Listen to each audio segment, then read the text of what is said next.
మనం ఎవరో తెలియని వాళ్ళ నుంచి కాంప్లిమెంట్స్ రావడం చాలా స్పెషల్‌గా ఉంటుంది గదా! ఈ డ్రెస్ నేను బయటకు వేసుకొనెళ్ళినప్పుడు నాకు చాలా మంచి కాంప్లిమెంట్స్ వచ్చాయి.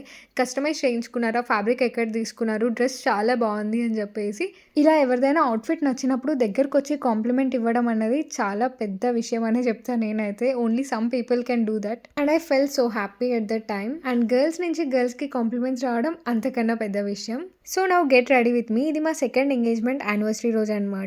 వి love to celebrate each and every moment. Foundation ఇంకా కన్సీలర్ లేకుండా బేసిక్ మేకప్ వేసుకుంటున్నాను. లిప్‌స్టిక్, ఐలైనర్, ఐ షాడో ఇంకా లిప్‌స్టిక్‌తోనే బ్లష్ కూడా అప్లై చేసుకుంటున్నాను. And my camera is not doing justice guys. ఆ లిప్‌స్టిక్ బ్లష్‌గా అప్లై చేస్తే ఎంత మంచి న్యాచురల్ లుక్ వచ్చిందో. అండ్ లిప్స్ డ్రై అవ్వకుండా లిప్ బామ్ కూడా అప్లై చేసేసుకున్నాను. హెయిర్ స్టైల్ ఏదో అలా అలా ట్రై చేశాను. But by the time I reach destination అదంతా పోతుంది. అండ్ ఒక చేతికి వాచ్, ఇంకొక చేతికి బ్రాస్లెట్. ఈ బ్రాస్లెట్ నాకు చాలా ఫేవరెట్. కుషాల్స్‌లో తీసుకున్నాను. ఒకవేళ ఆన్‌లైన్‌లో లింక్ ఉంటే ప్రొవైడ్ చేస్తాను. అండ్ దెన్ పర్ఫ్యూమ్ యాడ్ చేశాను. నేనైతే ఫైనల్‌గా ఇలా రెడీ అయ్యాను. Today we are going out to have some good time with each other and we are going for shopping. అవన్నీ నెక్స్ట్ వీడియోలో పోస్ట్ చేస్తాను. బై.